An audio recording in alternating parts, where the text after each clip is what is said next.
Yo, good morning, good morning. Yo, what's up, everybody? What's going on? How are you? We got day 45, of which through pushing the main quest line. Pushing the main quest line, yeah. So we'll keep doing that today. Hope everybody's day is going well. Before we get into the Witcher 3 content, we'll do what we do. Let's get into this video gaming news segment, yeah? Let's see what we got new going on in the industry, cool? Let's hop over. Let's get it.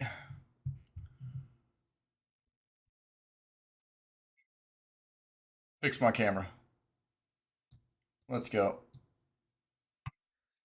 Cool. Oh man,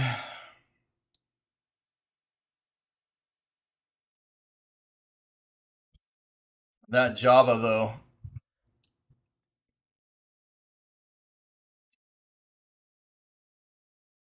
Looks like Games Done Quick has canceled their Florida event over. I'm guessing don't say gay law. Good,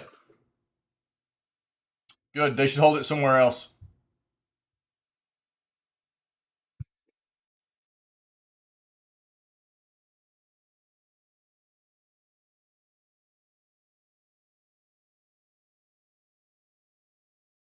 Yep, yep. We'll read about that. So, hopefully it's not totally canceled. They'll end up holding it somewhere else. That would be the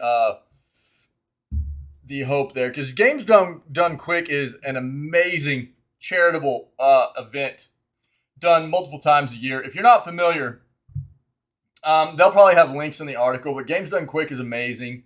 Lots of speed running that goes on. They basically all the or the majority of the money that is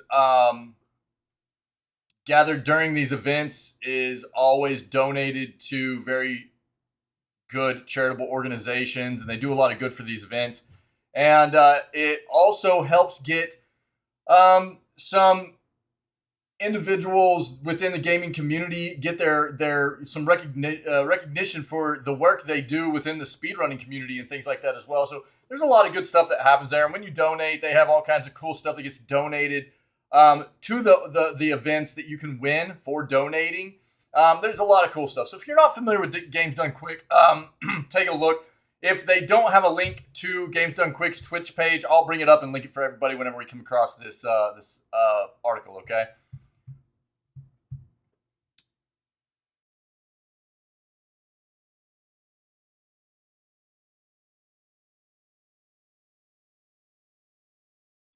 Crystal Dynamics officially owns Tomb Raider again. Let's take a look at that.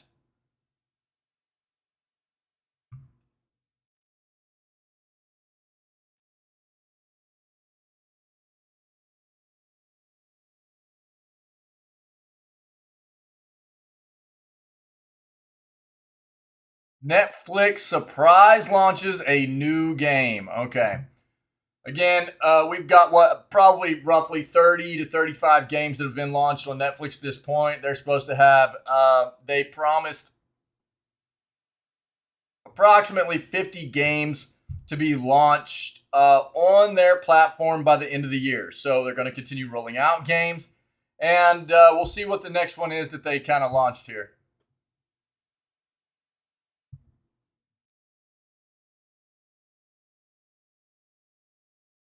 Is this worth reading? Nah, probably not.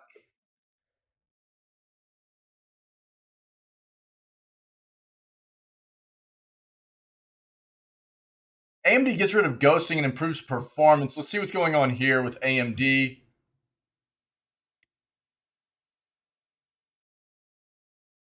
RDR2 is getting a farewell from Rockstar Games.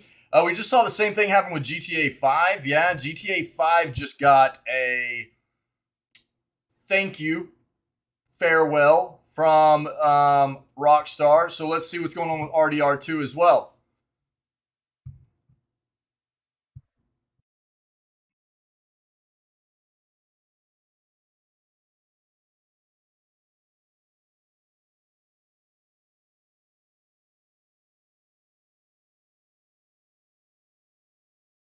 we've touched on this the past couple of days. I'm not going to jump into this again, but what I will say is if you're not familiar, basically what's going on with both sides here is TLDR, the acquisition that is happening between Microsoft purchasing Activision Blizzard. The big key piece of that pie is the Call of Duty IP, right? And the whole time, basically, PlayStation has been saying that this is going to result in an anti-competitive situation, mainly due to Call of Duty, where it will result in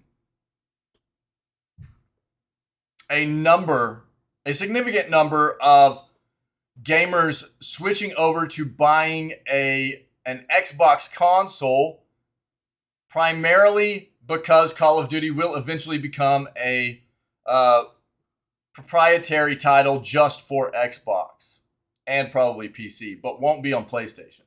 So, on the flip side of that coin, Microsoft keeps trying to go, it's not a unique IP. It won't result in this. It's not anti-competitive. And they keep kind of doing this back and forth dance.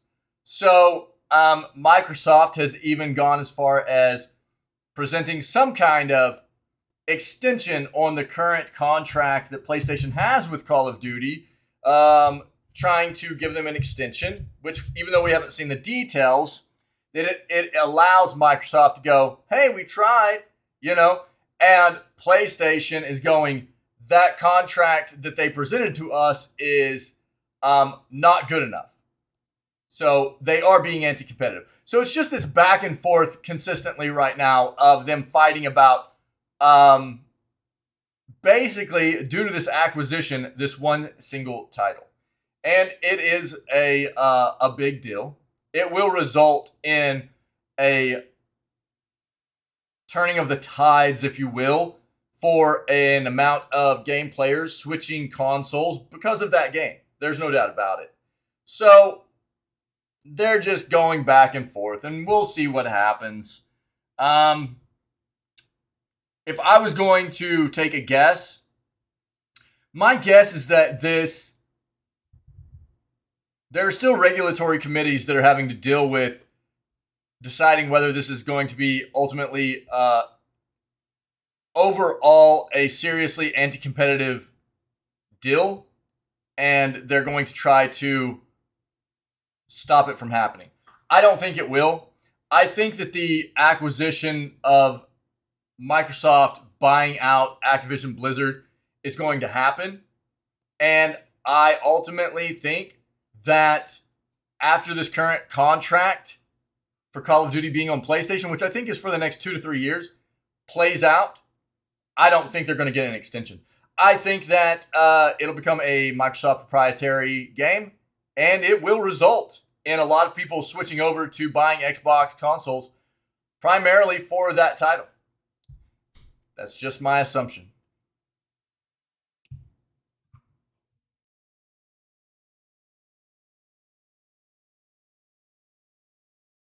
Okay, an Overwatch 2 new hero cinematic leaks. Meet Kiriko.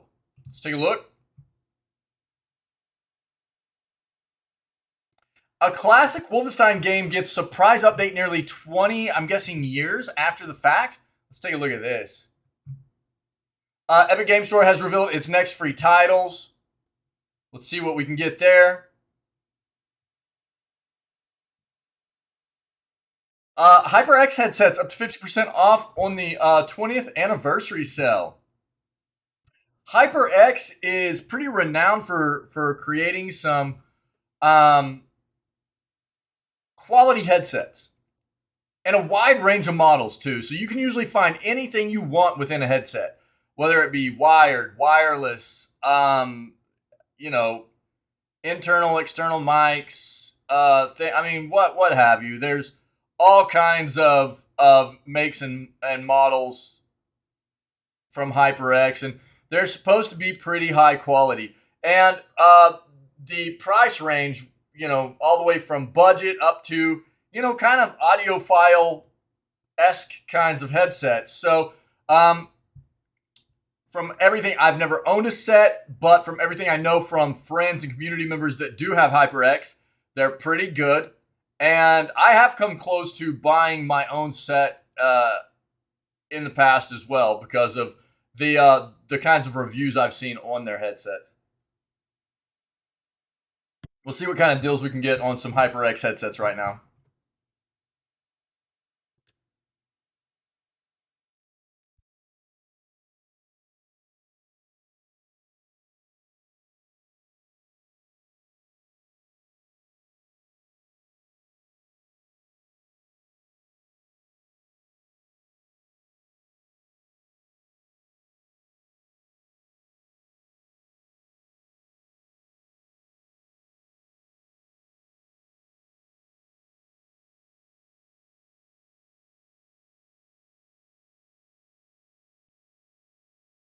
Yeah, we talked about this yesterday. Basically, had to do with the developer that Amazon was working with. I can't remember their name right now. They were working with a developer on creating this Lord of the Rings MMO. That developer got bought out by, I think it was Tencent. And then Tencent and Amazon could not come to an agreement on certain aspects about the licensing, the publishing, things like that moving forward. And like 2 years into development of the game, it got scrapped. So if you want a more of a deep dive into what exactly happened, take a look at yesterday's news segment on YouTube, okay? That would be September 8th edition. Get a better look at what happened there.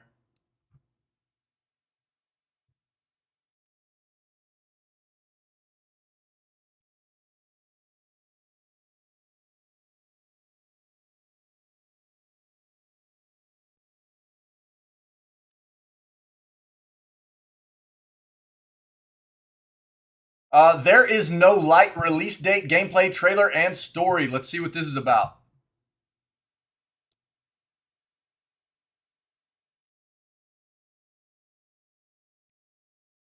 All right, let's pivot. Let's pull up our other search here. See what else we can find.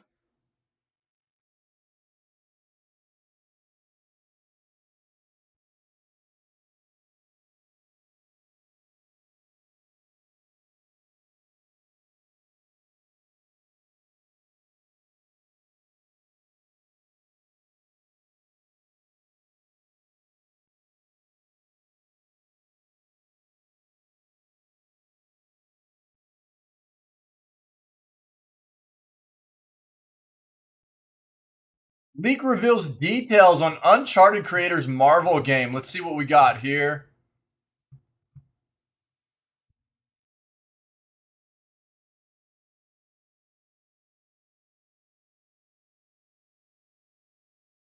Okay, AEW Fight Forever, new info maybe on the release date, platforms, and gameplay. We'll take a quick look at that for the wrestling fans out there.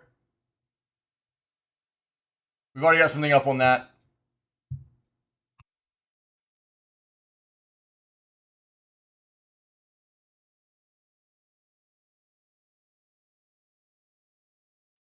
I am not wanting to look into any of this God of War stuff, really. I'll pull this up. I do not want spoilers on Ragnarok. I'm going to play Ragnarok. Maybe not exactly on release, but we're going to play Ragnarok. Absolutely. And I do not want spoilers. So we'll take a quick look there. Try to make sure we're not going to run into any spoilers or anything.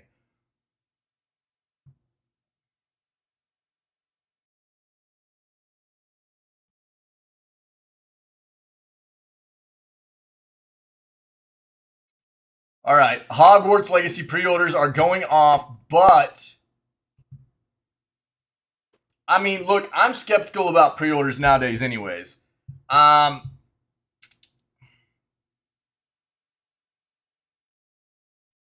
talk about it a lot. I think the majority of us as video game lovers, the consumers of video games, most of us have in some form or fashion felt a bit duped at one point or another in regards to getting hyped up about a game, maybe doing a pre-order or buying it on day one, and then going, this is not following through with what it promised me, or this should not have been released in this state, something to that effect. And I'm going, I probably shouldn't have bought this. So I think that's the way I've kind of gotten nowadays with a lot of games. I think a lot of other people feel the same way. So I think that's probably what this is about, but we'll take a look. We'll see what they say.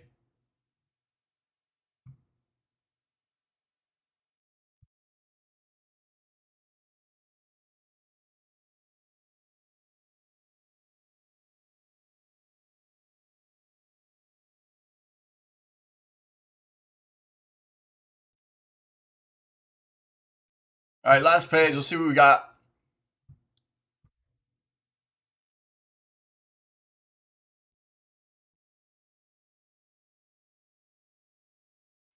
Multiverses update makes major changes to several systems, something, and Gizmo. I wonder if they. Yo, Mamzel, what's up, my friend? How are you? How's your head? You get rid of that headache finally? See what we got there for multiverses.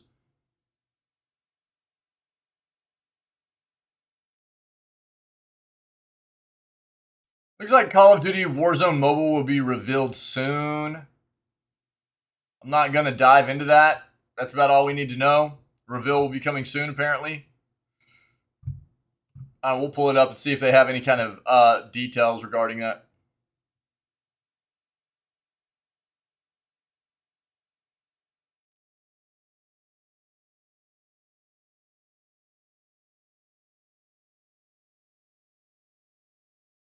All right, let's stick with this.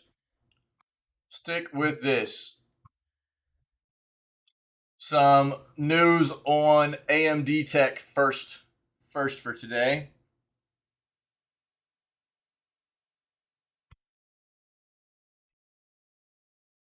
AMD gets rid of ghosting and improves performance with FSR 2.1. Hardware upscaling has been the surprise hit for this generation of GPUs.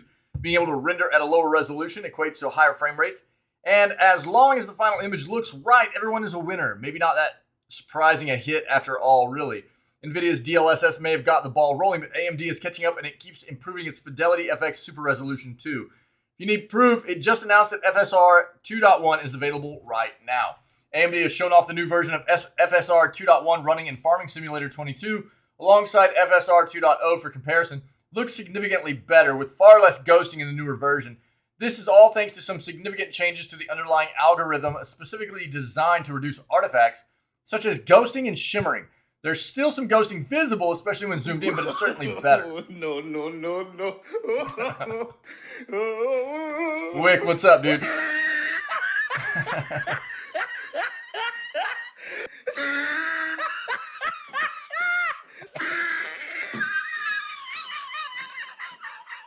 He tried it.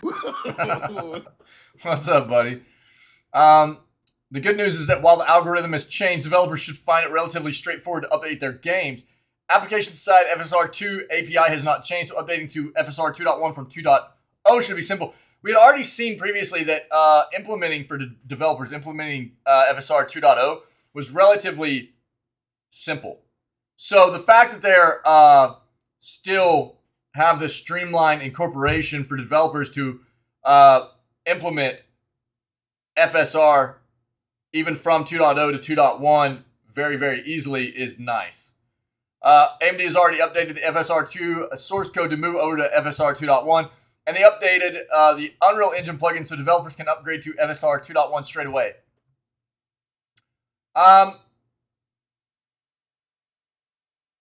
A total of 45 games either already support the tech or will do shortly. AMD lists a total of 20 games that are currently available, with another 25 on the way. Those up-and-coming games include Cyberpunk 2077, Hitman 3, and Saints Row, among many others. All right. Cool, man. AMD continuing to work on their upscaling technology. Fairly quickly, too. We keep getting news about them incorporating new stuff. Here we go, man. Here we go. It's popping off in chat already. RDR2 gets farewell from Rockstar Games. This probably should have happened. At least RDR Online should have gotten a farewell about a year and a half, 2 years ago. Seems like Rockstar Games is truly leaving RDR2 behind as the developer is continuing to make pretty big moves. RDR2 is arguably Rockstar's biggest game to date in terms of scope and scale due to its dense world, lengthy and rich story, and a plethora of open-world activities. Rockstar even tried to emulate the success of GTA Online with Red Dead Online, a mode that never really took off in the same way and was sadly confirmed to be largely dead going forward because they quit supporting it a long time ago. It is still receiving small updates, and the servers will remain online, but Rockstar confirmed it won't have any big content drops like GTA Online going forward. They just quit doing content updates for it, large in part, like a year and a half to 2 years ago. And the community for RDR Online was bent about it. It was like, they kept going, why does GTA keep getting stuff and why do we not, you know? But apparently Rockstar did not feel like RDR Online deserved it, and they felt like GTA did. So, I don't know. Oh, jeez.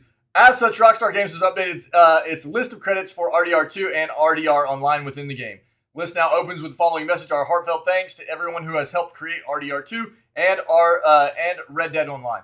While this could simply just be a way to accurately reflect everyone who worked on the game after it released, many speculate that this means RDR2 is truly over. Similar list was released for GTA Online just a couple of days ago. While it wasn't certain what this meant, these sudden updates have many speculating that Rockstar is transitioning all of its focus to Grand Theft Auto 6. Rockstar has already confirmed the game is happening, that it has been ramping up development for a while now, but no one knows when we'll see it, let alone when it could release. If Rockstar really is doing some housekeeping on older projects to prioritize Grand Theft Auto 6, maybe we will hear something soon. There's a chance Grand Theft Auto 6 could be revealed next month ahead of Take-Two's next earnings call, something that has historically happened with other Rockstar reveals.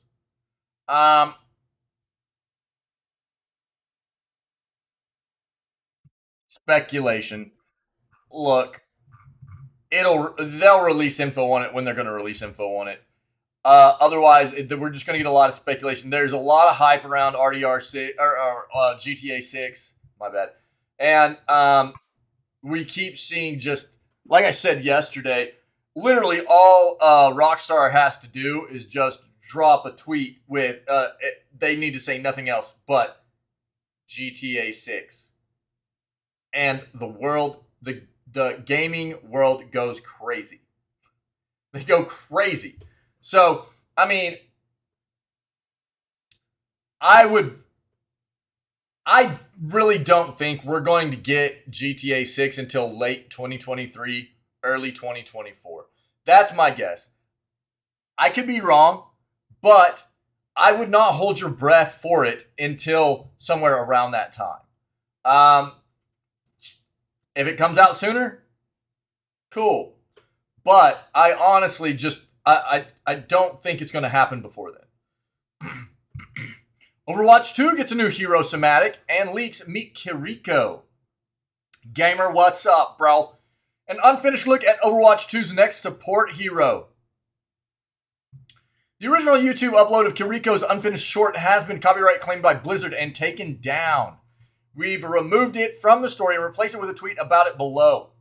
The video is currently available on Daily Motion with the password Overwatch. Yeah, Overwatch. Original story, an unfinished version of what appears to be the cinematic for Overwatch 2's upcoming support hero has leaked on YouTube. YouTube user Caribo Cervantes, who says they're not affiliated with Blizzard, uploaded an unfinished Spanish version of the cinematic, which appears to be authentic.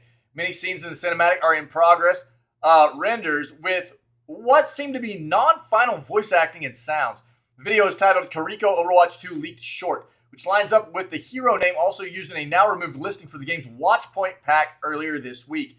In it, we see the green-haired Kiriko clash with the Hashimoto clan, the game's version of the Yakuza, which was introduced in a story blog post last year.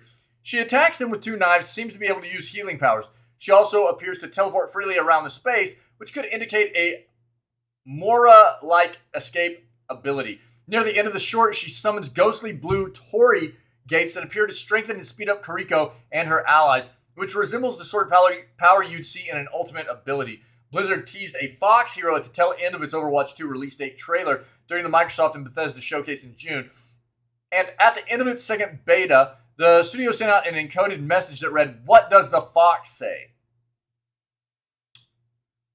If it's in a Blizzard game, probably microtransactions. Too soon?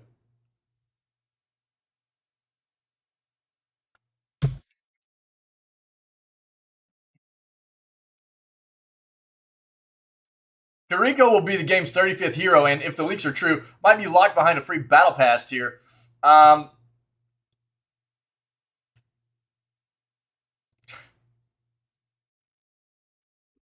Blizzard has plans to release 3 to 4 new heroes and maps every year, alternating between each one with 9-week seasons. Overwatch 2 will launch on October 4th. It is a free-to-play game now, so, in regards to that, free-to-play games needing to make money somehow, and I understand and am more accepting of things like battle passes, season passes, especially in regards to being able to unlock characters within those for free-to-play games. But Blizzard be Blizzard. Yep. Classic Wolfenstein game gets surprise update nearly 20 years later. Games as old as Bethesda's Wolfenstein Enemy Territory can typically only look forward to bad news, such as announcements about the creators pulling the plug on their games. But in this case, the opposite has happened. Bethesda made the surprising announcement this week that the Wolfenstein game, which is coming up on its 20th anniversary, now has dedicated servers instead of community-hosted ones. These servers run off of specific rules, which standardizes the matches played. That is not written well. But above all else, those still active in the game shouldn't have to worry about spotty servers any longer. Announcing the shiny new Wolfenstein Enemy Territory feature in a blog post, Bethesda first thanked the community for their continued support and the effort that players have put into the game to keep its player base aloft. And acknowledging a request for, quote, a more nostalgic experience, Bethesda said it's put together some dedicated servers and rule sets for players to partake in. So, starting now, you'll be able to find official servers running the vanilla Enemy Territory campaign rule set with all 6 original maps and no mods, Bethesda said. We've set up servers across multiple territories to better ensure players from around the world can play with relatively low ping. Cool. Servers were deployed in the US, Europe, Australia, and the UK. The campaign multiplayer experience offered in these servers is governed by the following rule set. Official and vanilla servers hosted by ID Software. These servers are unmoderated. For issues, help.bethesda.net. It's a campaign game type. Max players 16, 8v8. Friendly fire yes. Punk buster no. Anti-lag yes. Max lives off. Weapon restriction off. While certainly unprecedented as far as updates for games decades old go, there's at least some reasoning behind why this particular game got this sort of feature. Back in April, Bethesda moved a few of its older games onto Steam after shutting down the Bethesda launcher and also made those classics entirely free. The Wolfenstein game was one of those and welcomed a new wave of players once it landed on Steam. So it seems Bethesda has decided to further support that reinvigorated community. Bethesda also announced that the game is releasing on the Microsoft Store too, in case you'd prefer to acquire it there. Well, good on them, man. That's cool. That's cool. Nice. Older game, but they shut down the store and it went to Steam, and they noted that they paid attention, that it brought in some new players, and they wanted to give them some more to enjoy within the game. That's awesome. The Epic Game Store has revealed its next free titles. Spirit of the North and The Captain will be free next week. Okay. Spirit of the North, a third-person adventure game inspired by the landscapes of Iceland and single-player sci-fi adventure game. The Captain will be free to claim from Epic's PC Marketplace from September 15th to the 22nd. They will replace 100 Days Winemaking Simulator and Realm Royale Reforged's Epic Launch Bundle, which are now free to download until September 15th. The Epic Game Store. Yeah, gamer, good. I'm glad you're enjoying it, man. Yeah, it's that game is renowned for being a very, very good experience. Not that necessarily means everybody's going to enjoy it, but I'm glad you're trying it out, man, and you're having a good time, man. That's awesome. The Epic Game Store gave away. So on that note, because the second one's coming out, it's kind of like the same thing as Hellblade for me. I want to play the first and the second one back to back. I want to play the first Plague Tale and then run straight into playing the second one as well. Same thing I want to do with like Hellblade. Hellblade, I have the first one. I haven't played it. I want to play it right before the second one drops and go right into playing the second one when it does after we play the first one.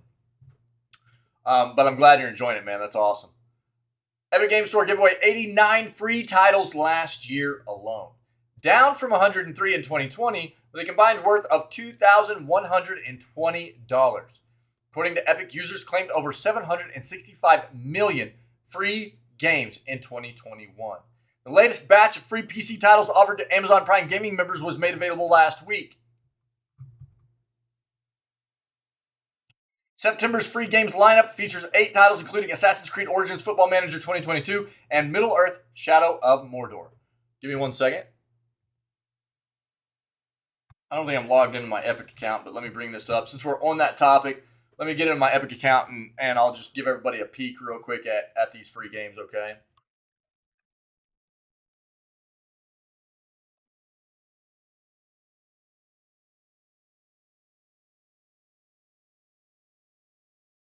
One moment.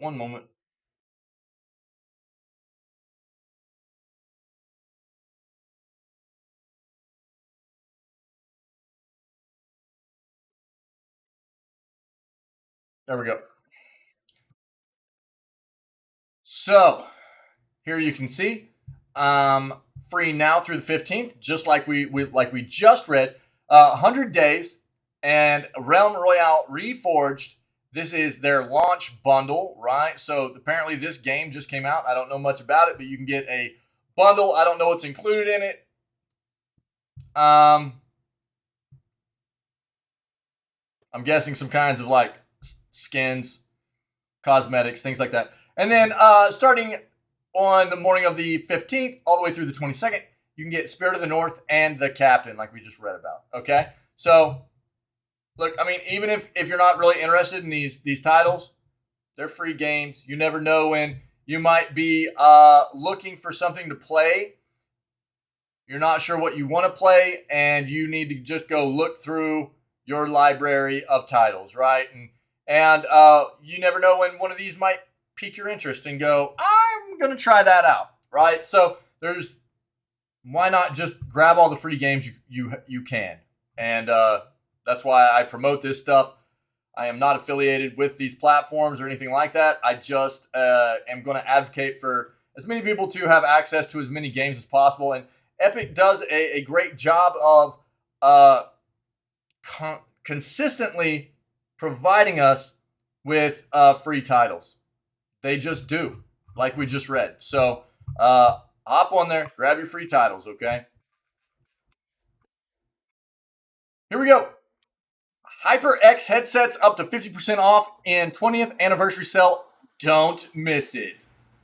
Again, like I said previously when we found this article, I cannot tell you from experience the quality of a HyperX headset. I've never owned one, but I have only heard positive things about HyperX's headset peripherals. I have come close to buying some in the past, and I do know other people that frequently use HyperX, and these have great reviews online. Or great reviews across the board, where you can find reviews at quite often online. HyperX is known for manufacturing some of the industry's best gaming accessories to celebrate the brand's 20th anniversary. HyperX gaming gear is now up to 50% off at several retailers. One of our favorite HyperX deals is the HyperX Cloud 2 Wireless for $114 at Amazon. When not on sale, this gaming headset retails for about $150. So that's $36 off US dollars. This is one of the top end of the summer gaming deals you can get.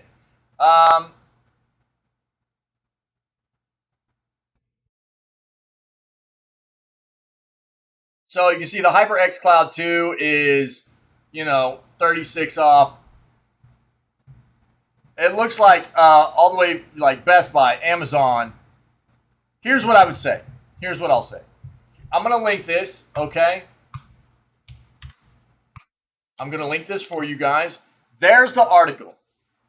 I promote this all the time because it's an easy way to find the best deal on whatever models you're interested in getting. So there's that article. I'm going to bring up this site, right? Artings. You can go to headphones, okay? And you can actually just go into their tools and compare headphones, right? Right here, compare headphones. And at that point, if you're actually interested in different models of HyperX or whatever, or different makes and models, let's just go look at a couple of different HyperX here. Use these drop-down boxes. Where are you at, Hyper? There we go. So we'll do the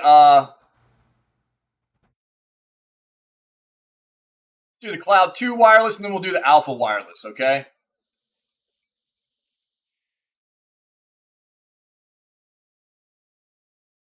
And basically, selecting both of these, right? Go right there.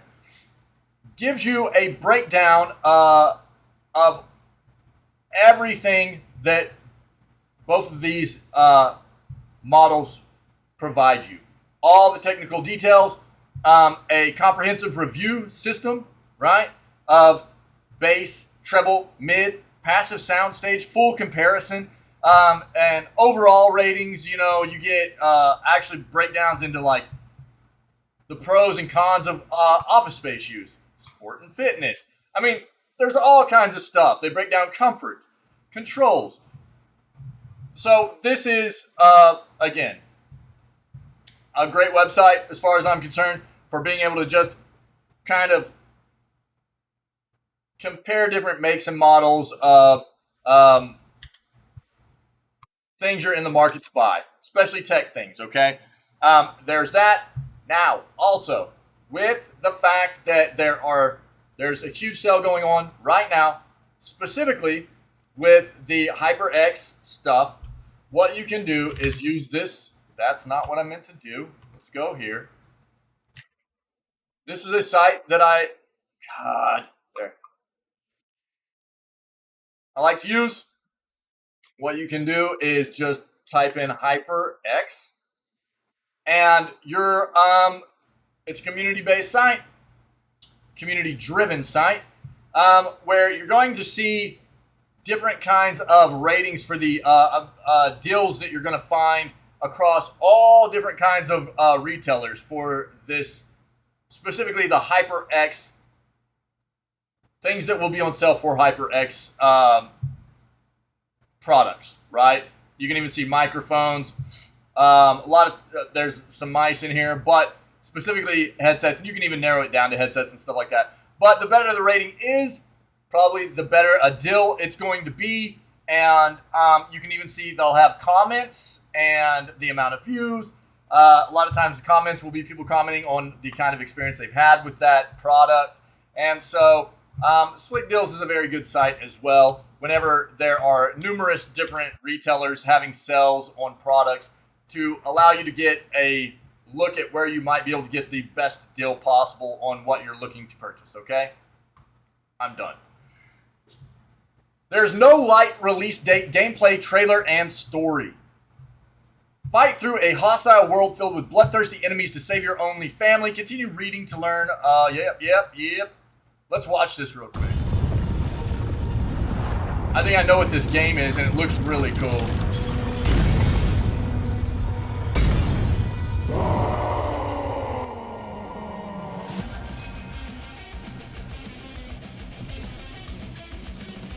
Psych, this is not what I thought it was, but it still looks cool.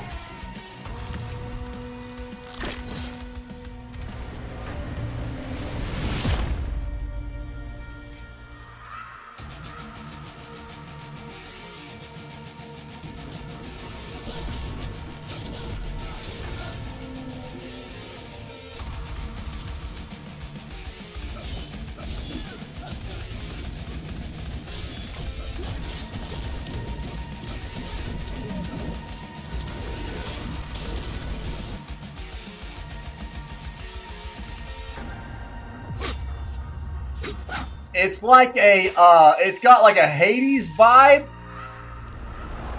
with like a blasphemous bass behind it. That looks really neat, man. Alright. Comes out in 10 days. There is no light. It's a 2D pixelated graphics action role-playing game. Its main gameplay is like your typical hack-and-slash action RPGs, where the player fights enemies as he explores. The player has access to 4 main weapons, each with varying gameplay styles. For example, the player's normal sword has a good balance of speed and damage. On the other hand, the huge greatsword he can switch to is slower but deals more damage. Each weapon can be upgraded via a massive skill tree. This lets the player tailor the weapons to fit their specific playstyle. Other than their weapons, the player can also dodge enemy attacks using a dash. This feature adds another layer of complexity to the game. In between combat segments, the player can interact with various non-player characters. While interacting with them, the player can earn or lose karma in the game's karma system. For example, if the player chooses dialogue options or actions that others don't like, they can lose karma. If they do the opposite, they will gain karma. This karma system is the dialogue options of the game served to give the game a non-linear narrative, with various branches and endings. Because of this, players will always be able to experience something new in their next runs. It is important to note that this game is very gory and bloody. The environment of this game may contain imagery that some people might not be comfortable with.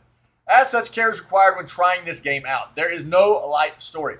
After a worldwide calamity wipes out most of the world's population, the survivors head underground where they build a new religious society. Their society, residing in a place called the Sanctuary, follows the Great Hand as its god. Every few years, the Great Hand descends upon Sanctuary, selects newborn children, and brings them outside of Sanctuary. You, the hero, had your child chosen this year. Not happy with this, you embark on a journey to open the gates of Sanctuary and rescue your child from the Great Hand. Huh. Okay. Karma, karma, karma, karma, karma, chameleon. Yo, Psych, what's up? That looks really neat, though. There is no light.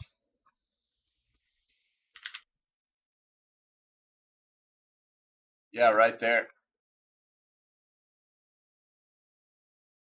Out in 10 days.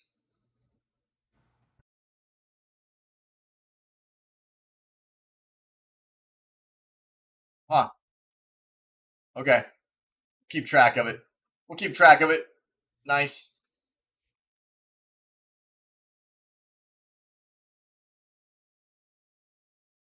What's up, buddy? How are you, man? Leak reveals details on Uncharted creators' Marvel game. Reliable leakers have revealed what the new Marvel game by Amy Hennig of Uncharted fame is all about, and it sounds pretty exciting. I'm good, buddy. Thanks, man. I'm glad you're good too.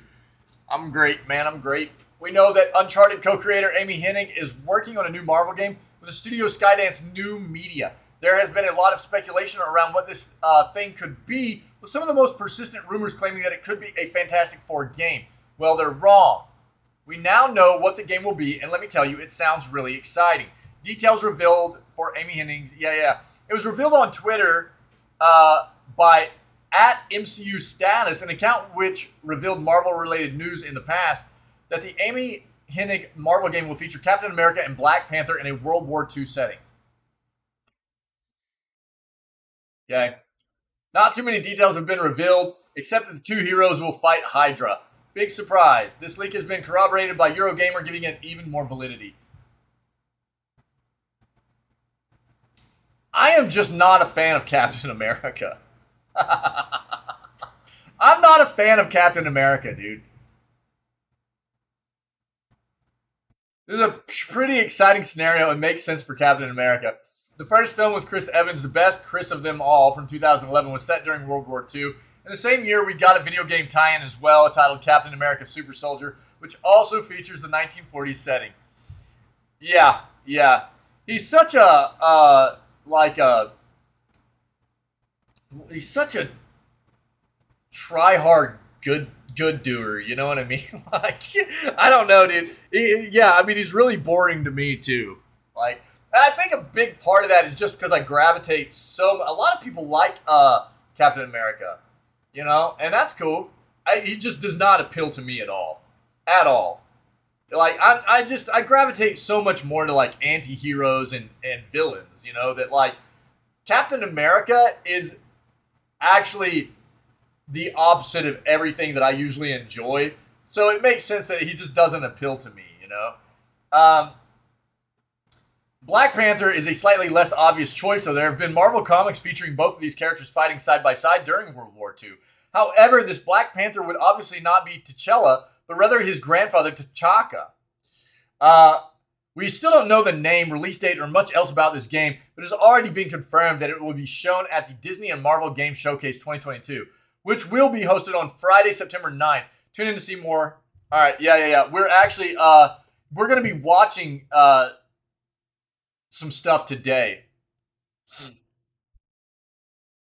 Oh yeah, yeah.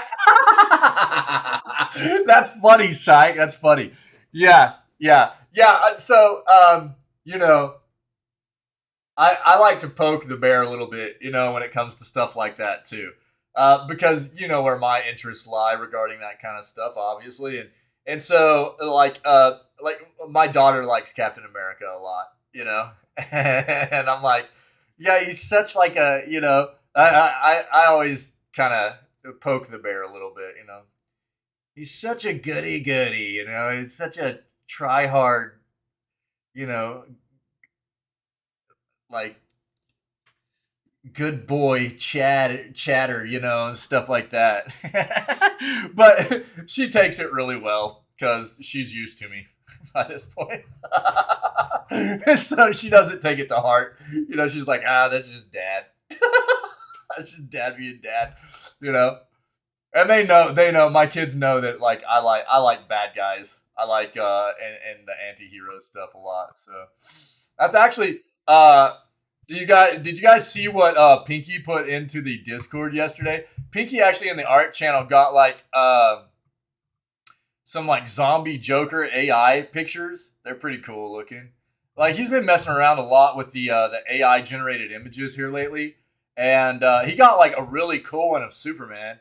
And then I was like, yo, can you get like some like zombie like Wolverine or zombie Joker pictures or something? And he did. He got some like zombie Joker stuff AI generated. He got put in the art channel. And then a potato dog is actually disturbing looking. Yeah, it's really disturbing. I don't like it. I don't like it. Do you know the What If series? Yeah, but dude, I haven't watched it. I haven't. Have you watched it? I haven't watched the What If series. Yeah. All right, everything we know about AEW Fight Forever release date, trailers, platforms, and gameplay. The WWE 2K series is about to get some competition. This is what I've been saying the whole time. They're great. Maybe I should check them out, dude. Yeah. Yeah. Yeah. I should check them out. Yeah. I've heard good things. I just haven't taken a dive in yet. Oh, really? Oh, okay, cool. I should definitely take a look then. Yeah. So this is what I've been saying the whole time, right? For the longest time now, there's only been like for like mainline AAA kind of wrestling games, there's only been the WWE stuff for quite a while, right? And now that AEW is coming into the mix, WWE is going to have competition, which is good. We need that. Like with so many other sports games in the gaming industry, you know, there's only like EA for the longest time has been the only one that has been able to like make a lot of games too, whether it be like NFL, American football, right? Uh,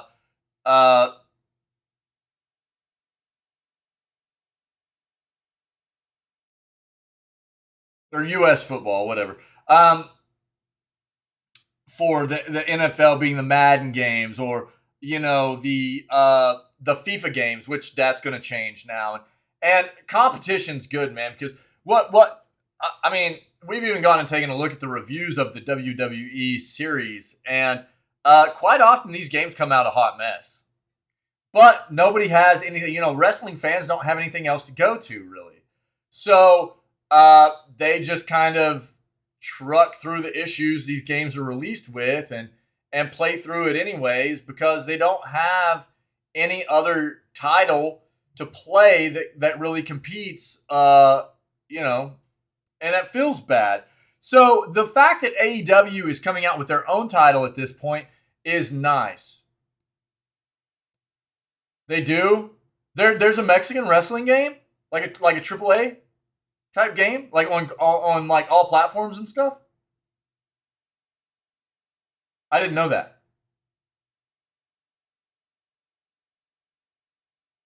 Yeah, game. Yeah, game. Yeah, games. Yeah, I mean that's what we're talking about, right? So, that's what I'm talking about. Is like the. Well, I don't really think there is, man. I mean, for the longest time now, I mean something as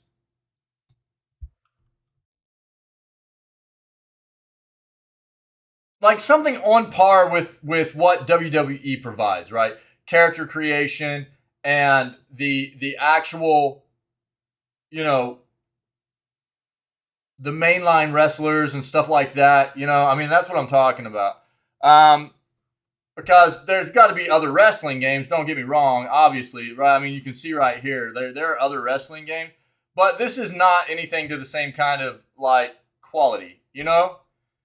When you look at, I mean, this looks like something that came out of like Super Nintendo. Maybe a little bit later than that, but when you're talking about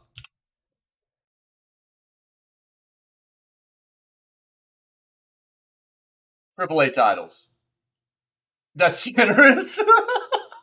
Talk about AAA titles. You know what I mean? Something more realistic. You're actually using big name fighters, wrestlers, and you've got creative modes where you can create your own wrestler to be in a campaign and everything.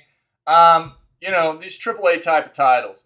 I think that's what I'm getting at. And I mean, they say like, I mean, even with the latest entry, 2K22, 72% positive.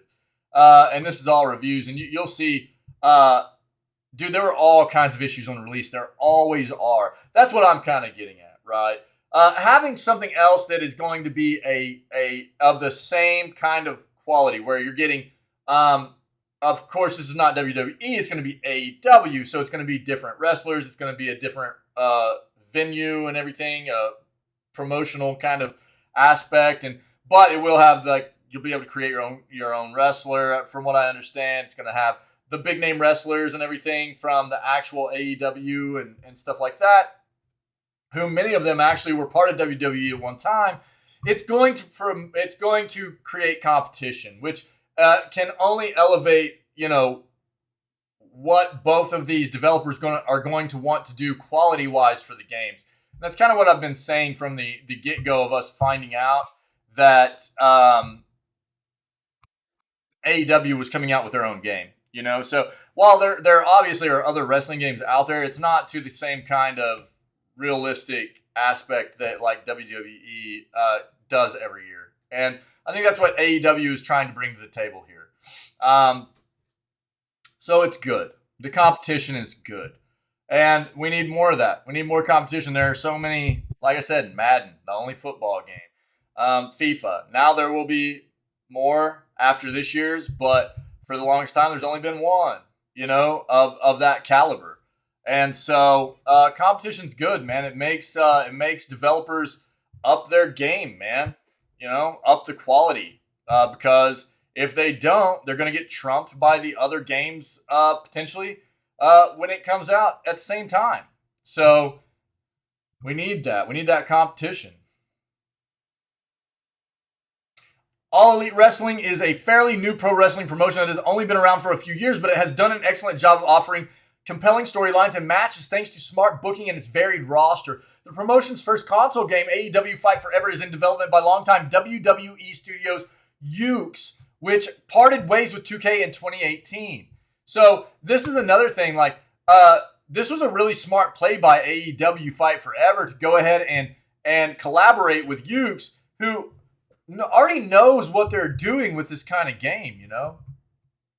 Though Fight Forever still needs some work before launch, it's gearing up to be an interesting take on the pro wrestling formula with arcade action at the forefront. Here's what we know about AEW Fight Forever, including details about potential release window trailers and more. We've already seen some trailer stuff, and it looked a little bit janky, I'm not going to lie, but it's good still that they're working, and it was an early trailer, so, you know, it was like hand placement on characters and stuff, looked a bit clippy, and it was weird, but it's going to be good. It's going to be good for competition, I think. AEW Fight Forever is still technically slated to launch in 2022, but considering it's already fall time and no official release date has been revealed, it's likely the game won't come out until 2023. We noted that its Gamescom 2022 demo was a little rough, indicating that Fight Forever may still need some time to cook. The game is set to launch for PC, PS5, PS4, Xbox Series X and S, Xbox One, and Switch. The main idea is to bring it to as many platforms as possible to reach a wide audience, especially since current gen systems, PS5 and Xbox Series X and S, are difficult to find. Non-existent trailer. Yeah, first official trailer was revealed during Gamescom 2022.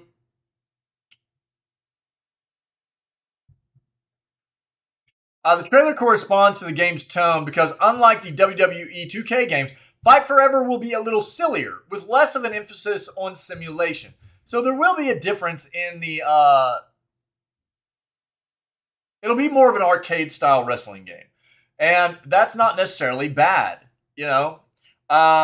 Do something a little bit different than what the other AAA title is doing and see what, you know, people think of it. Why not? As detailed in the gameplay video, Fight Forever seems like it'll include a familiar grapple system that's reminiscent of older WWE games, have various grapple types bound to title, tilting the analog stick while pressing buttons, giving each character a slew of different moves in their arsenal. This is different from the combo system featured in the new WWE 2K22 game. Aside from that, expect a variety of match types from single competitions to more chaotic bouts like unsanctioned lights out. When compared to WWE 2K22, Fight Forever will have fewer match types, but hopefully that doesn't take away from the fun. Yeah, I mean, look, this is going to be the first iteration, probably in a series of titles to keep coming each year. So they're going to kind of be putting their feelers out here for this title to see what people think about these game modes and the like they were saying about the grapple modes, stuff like that. And they'll expand and change things as the iterations of the game move forward, probably based on, feedback from the community and the players and consumers of the title.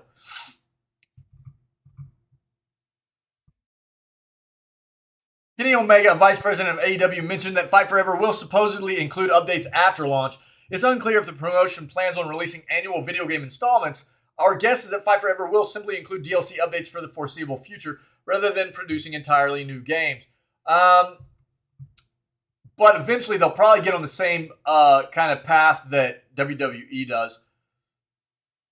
Fight Forever will support local and online multiplayer with several different match types available. Expect tag team matches, casino battle royales, and a slew of others, all of which can be played solo or against other players. Interestingly, the game's PSN listing says it supports up to 30 players online, but it's unclear if this is true. And if so, how the modes will work with that many players. Probably be some kind of like tournament mode.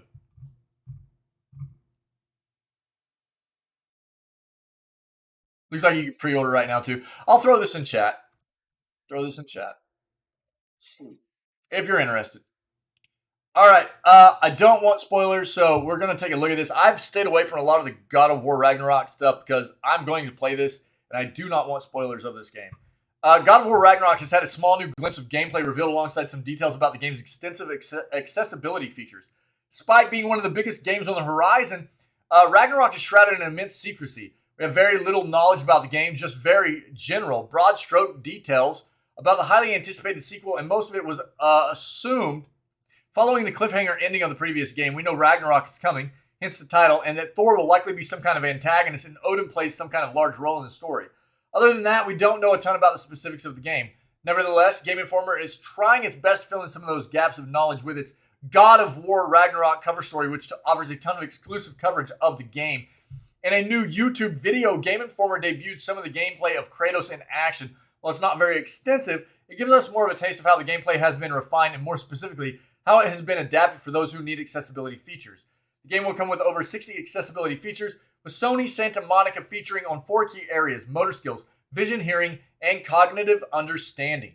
A more specific list of features will be released closer to launch, but one unique feature shown in the video is the ability to map a number of inputs, including shield strikes, to swipes on the DualSense controller. Sony has really been leaning into making its games incredibly accessible, which is part of the reason for The Last of Us Part 1.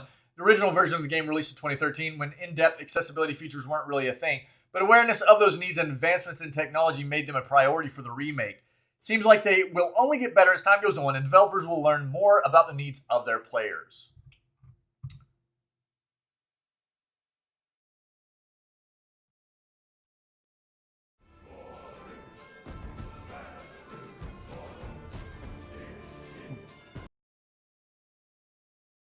Wait, what did I do? Hey, stop.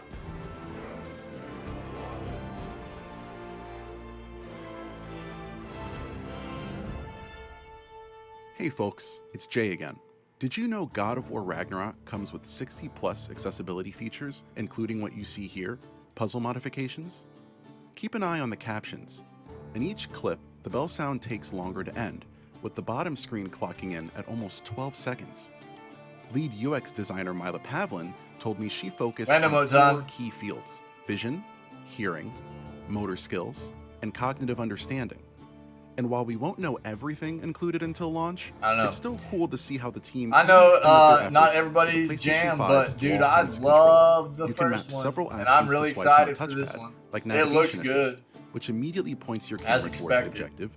Spartan Rage, quick so did the last one. The last one looked amazing too, and even high contrast color palettes.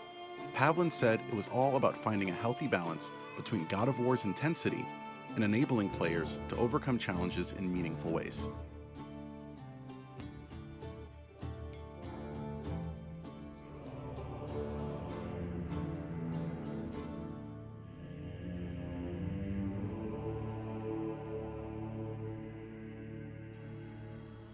If you want to learn more about Ragnarok's accessibility, type in GameInformer.com/GOW. I actually wanted to get a DualSense controller exclusive footage to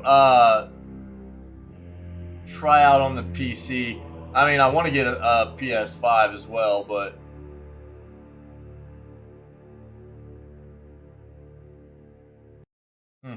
cool. Cool, man. Nice accessibility. Good stuff, good stuff. Here we go. Random mode time. Get them in there. Why Harry Potter fans are conflicted about the new Hogwarts game. Hogwarts Legacy is a new Harry Potter game. Has fans counting down to February 10th of next year. Open world role-playing game. Play as a character, explore the world you're in. This game, that world is Hogwarts in the late 1800s. Another fantasy prequel. Yep, while this certainly isn't the first successful Harry Potter video game, this one has upgraded graphics and gameplay. Fans are torn over reliving the Hogwarts magic now that the legacy of Harry Potter itself is painfully tainted. How involved is J.K. Rowling? Known best these days for her harmful, bigoted opinions, Rowling has gone from the most beloved author to a well-known transphobe, whose latest novel includes a person being murdered for transphobia. Jeez, are you serious?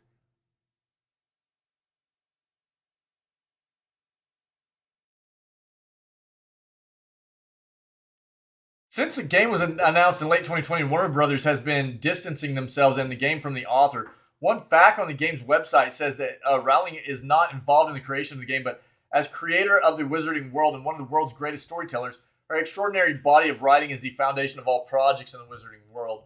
The question of whether Rowling will receive royalties remains unanswered.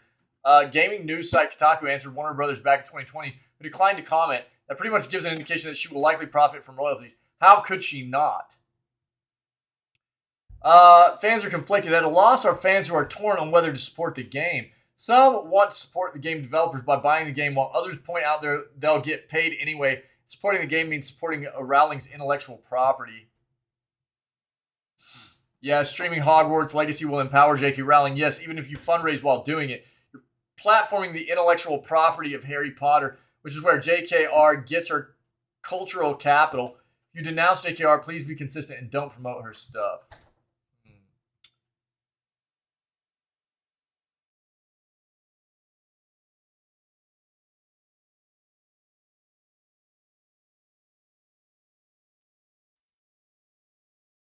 Yeah.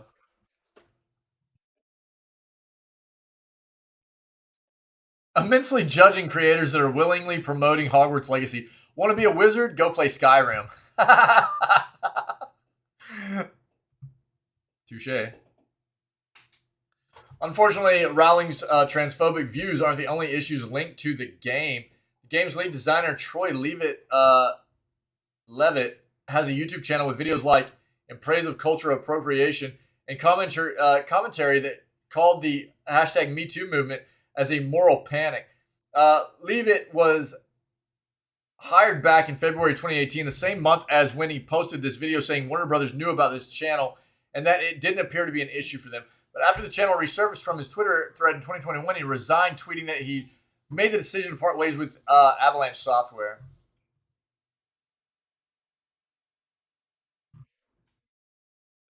Pitfall of pre-orders. As for the game itself, pre-orders opened up only a few weeks ago, and the game has climbed up the sales charts, has sat in the top 10 selling games for the past 2 weeks. Pretty wild, considering there's still 5 months to go before the game is even out yet. The act of pre-ordering itself has also cropped some flack from some critics, who have labeled it as a money-making scheme from companies waiting to lock in customers before they can even know if the game's good or not. Exactly. Considering all this backstory is the lead up to the Hogwarts Legacy, will it be successful? Probably, since other Harry Potter stories like Fantastic Beasts and The Cursed Child are still going strong. And this is my big thing. This is what I was talking about earlier.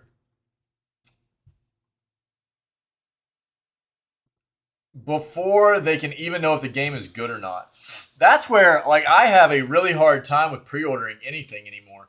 I think a lot of people have fallen into this trap in the past, and it has made people very reluctant to buy into it again.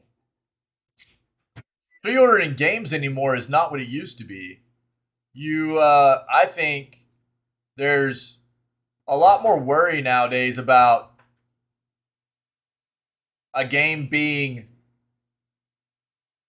unable to follow through with what is promised or just being released in a very, very bad state. So you're not going to be getting, the worry is that you're not going to be getting your money's worth whenever you pre-order a game anymore. So I can attest that I am very, very reluctant to do it. And, I mean, my latest example of this is Elden Ring. The PC version of Elden Ring was bad. And I pre-ordered, and I feel a bit, like a bit like I got duped, because the game was obviously developed for console. They ported it to PC right before it released, and it was a terrible port. It was not optimized for PC as it should have been, and it felt very, very bad for me. So, it happens. And I'm reluctant to be buying into these pre-orders anymore. I think even to the point of people going like day one buys quite often anymore is hard for people, because they want to wait and see, what reviews come out about the game before they decide to buy into stuff anymore. That's where I think that's why demos are making such a big comeback. Demos are making a comeback because it allows players to get a look at what the game has to offer before it actually releases. That's why demos are have always been such a huge thing, and why they've made such a huge resurgence nowadays. Multiverses update makes major changes to several systems and adds Gizmo. Here we go. We knew Gizmo was coming as well as Spike. The free-to-play platform brawler Multiverses from developer Player First Games and Warner Brothers Games is set to release an absolutely massive update today that will, among other things, add Gizmo from Gremlins to the playable roster. Additionally, and this was yesterday, so Gizmo should be out. Additionally, the previously teased big overhaul to the video game's hitboxes and hurt boxes is here alongside other major changes.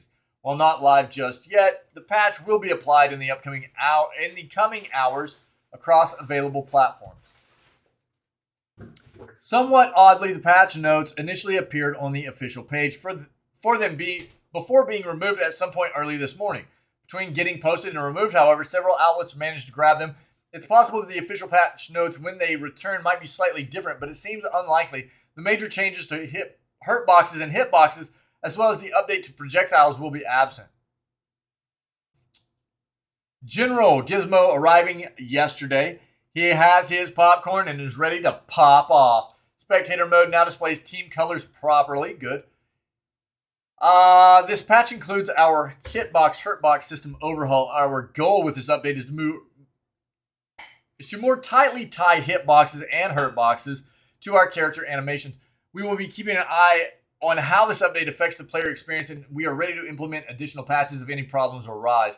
This will be a process for us to get there, but this is our first step towards truly accurate hurtbox detection and gives us a foundation to permanently fixing issues going forward. Hurtbox is updated on every character. Hitbox is updated on most attacks. Specific adjustments may not be listed in the character notes. Projectile update.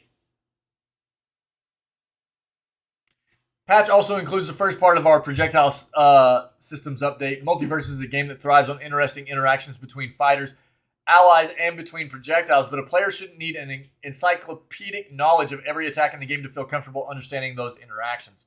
Our goal with this update is to standardize global projectile behavior so players can better adapt strategies around projectiles. This update is just the first part of our projectile systems changes, so expect more updates in a future patch.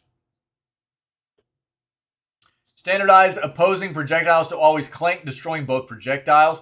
Introduced the heavy projectile. Heavy projectiles break enemy projectiles, can only clank with other heavy projectiles, and cannot be reflected. Barriers and buffs that block projectiles more consistently block all projectiles. Projectiles that explode no longer hit fighters that blocked the projectile. Directional action key mappings for keyboard. Miscellaneous gameplay updates. General perks. Maps. Characters. Those are like buffs and debuffs. So balancing across the characters. Yeah, there's a lot there.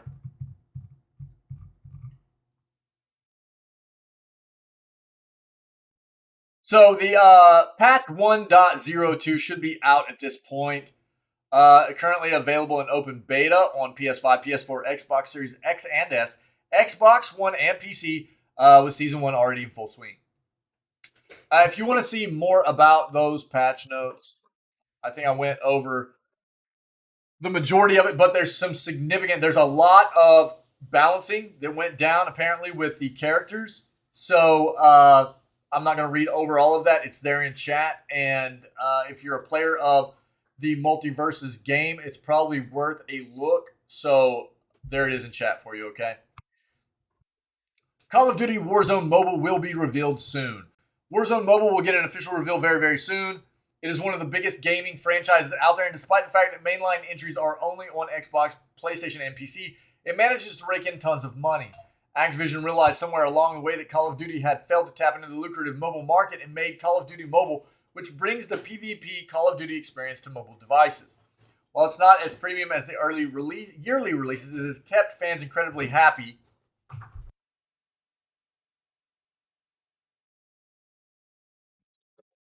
and is one of the most successful mobile games out there. Now, Call of Duty Warzone is making the jump as well. It has already been confirmed that Call of Duty Warzone was coming to mobile, and the game has even been in alpha testing with real players for some time. However, the public largely doesn't know what to expect from this massive game. We won't have to wonder for much longer because Activision confirmed during a GameSpot presentation that Warzone Mobile will be officially unveiled on September 15th at COD Next. Okay, so roughly 6 days. The event will be all-encompassing on the future of Call of Duty, largely focusing on Call of Duty Modern Warfare 2 and Call of Duty Warzone 2, but will carve out some time for the mobile games as well. Seems likely we'll get a taste of some gameplay or a cinematic trailer and a release date public beta for the new mobile Battle Royale game. Some details that have surfaced indicate that Call of Duty Warzone Mobile will support up to 120 players, 30 less than the regular game, and be set in Verdansk. Warzone dropped Verdansk in 2021 in favor of moving to Caldera, a WW2 era Pacific island. Whether or not the mobile version will also rotate maps remains to be seen. Okay, cool.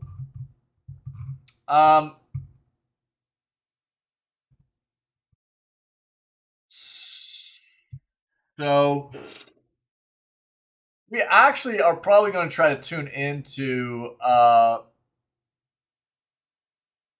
when is COD next? Let's see if we can find.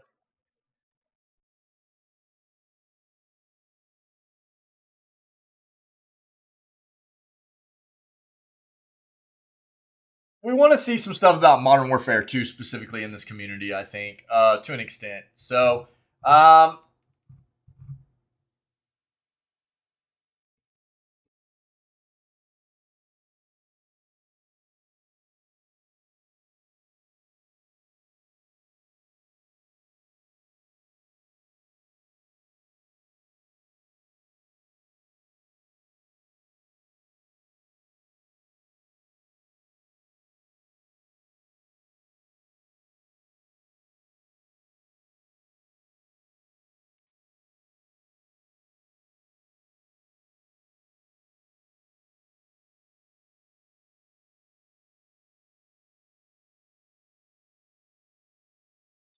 back.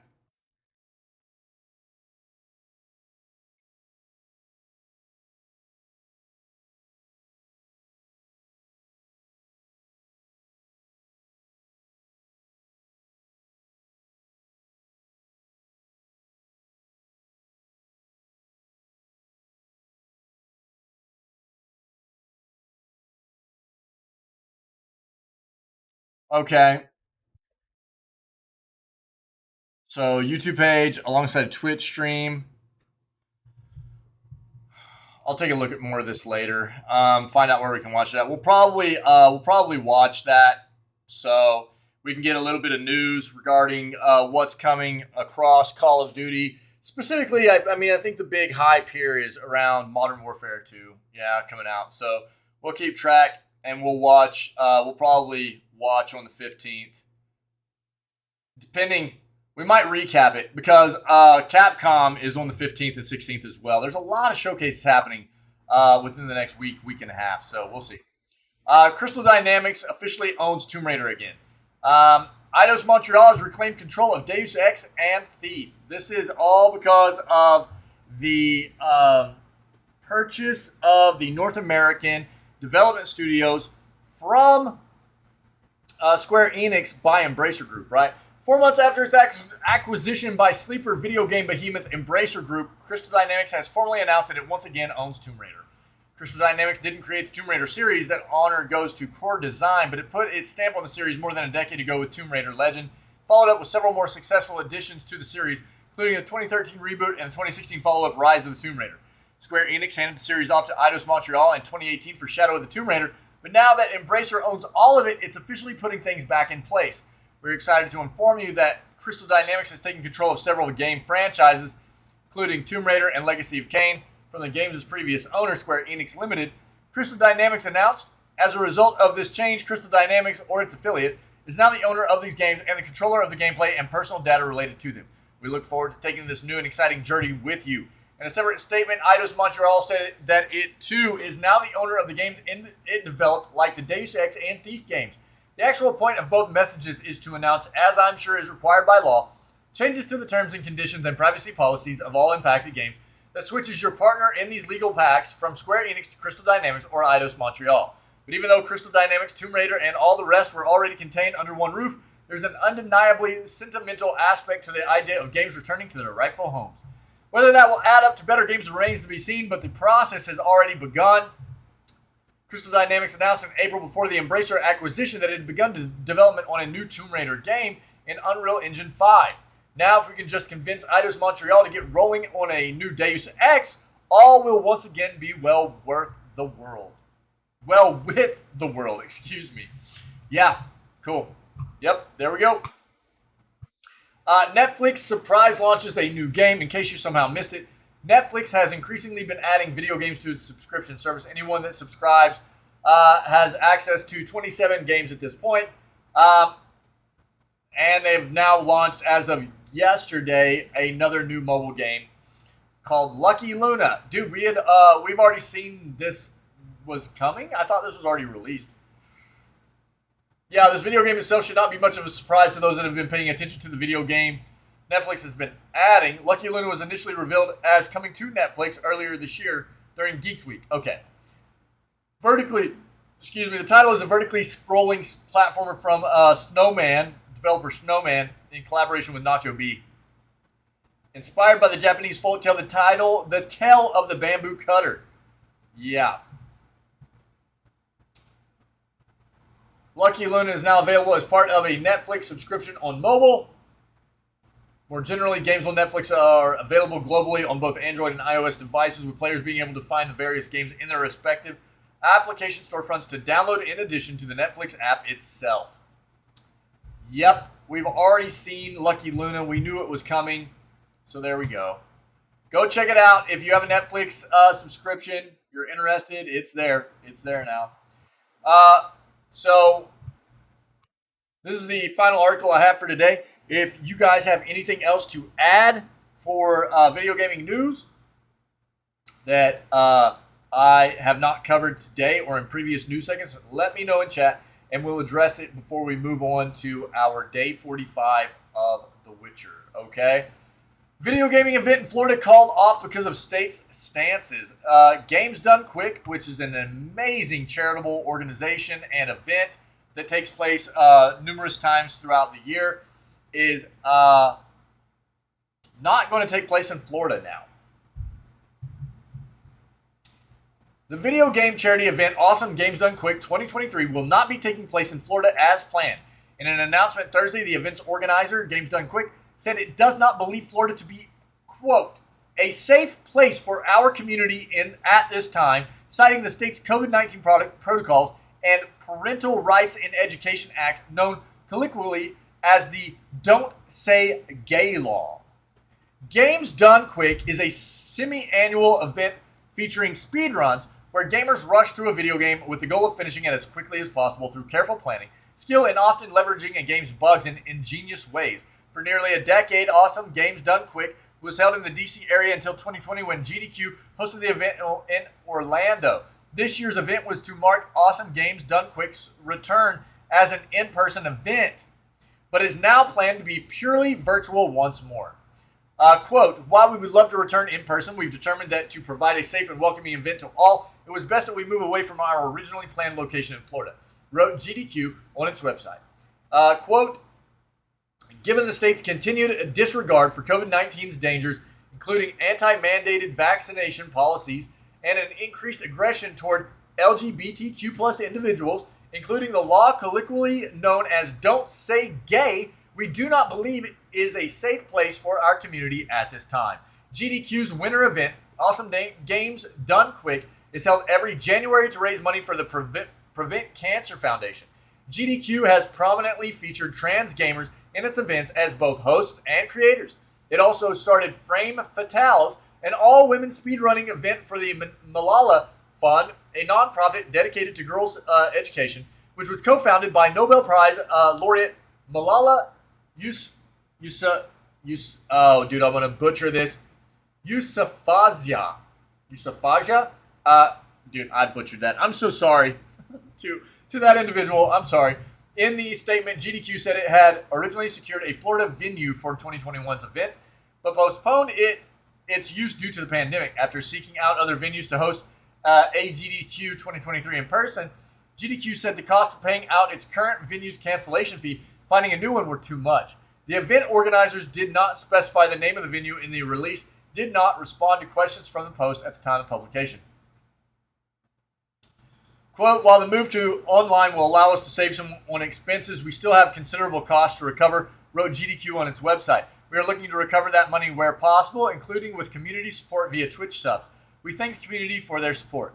Games Done Quick, which was founded by Northern Virginia native Mike Uyama, has raised over $35 million for charity since its inaugural event in 2010.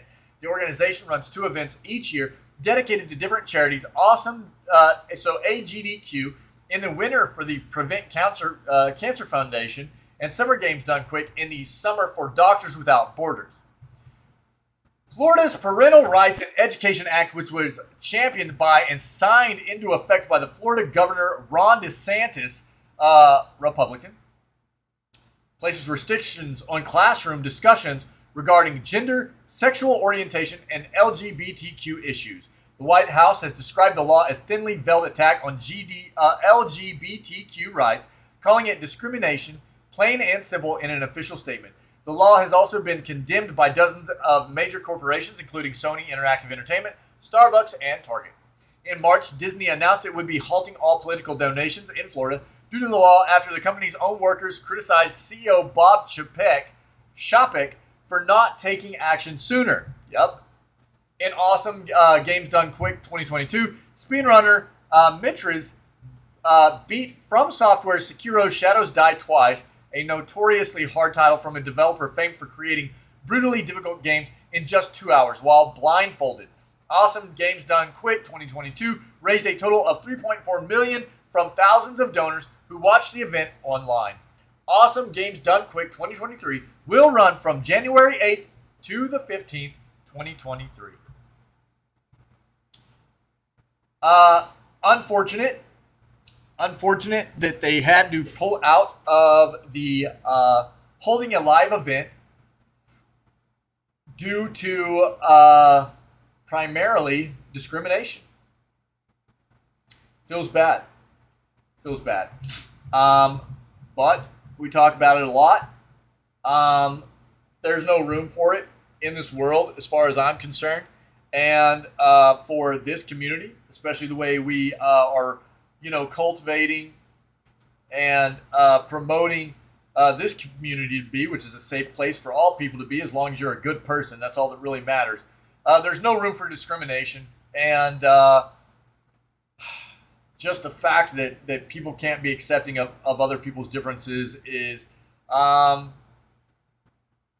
sad. It's a sad world we live in quite often because people are so scared of the differences other people have. And, here's another prime example of such an amazing thing that happens twice a year being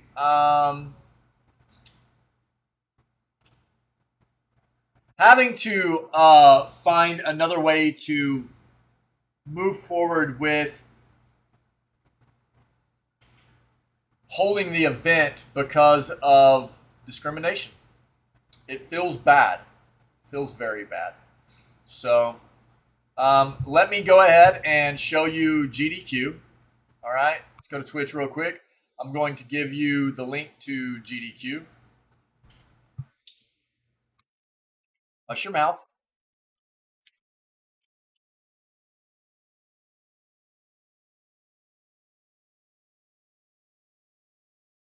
Right there. Games Done Quick. This is their page. I have been a follower and a watcher of GDQ for years and years. And you can see they have all kinds of VODs and things on here as well. Previous events they've done. And it's a really cool event, man. A lot of people come together. They have a great time. The in-person stuff is always really cool to watch, too. So it feels bad they're not going to be able to do this in person. But here is the link to their Twitch channel, okay? GDQ. what an amazing thing they do twice a year to benefit some amazing organizations around Doctors Without Borders, and what was the other cancer foundation? What was it? Man, it's got to be here on there about.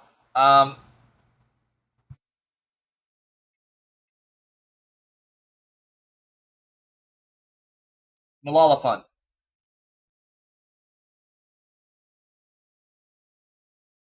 Barriers to Girls in Education, and Doctors Without Borders. I think those are the two main ones right there.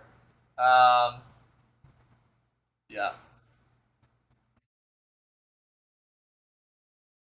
But there's the link. There's the link. Enjoy. Great content there. An amazing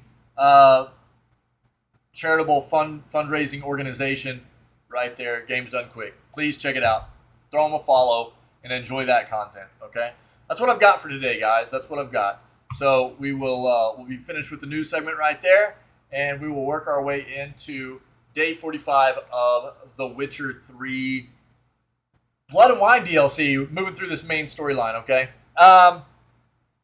Before we get over there, let me say thank you to everybody that's part of this community and everybody that was part of the news segment today. You guys rock. I appreciate you very much.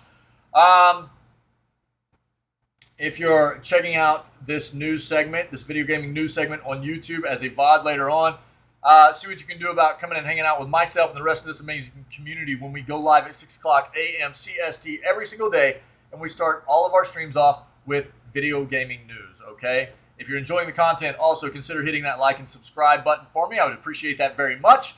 And we will catch everybody tomorrow for September 10th edition of Video Gaming News. So just stay healthy, stay safe, be kind to one another, and we'll catch everybody tomorrow for the next edition of Video Gaming News. All right?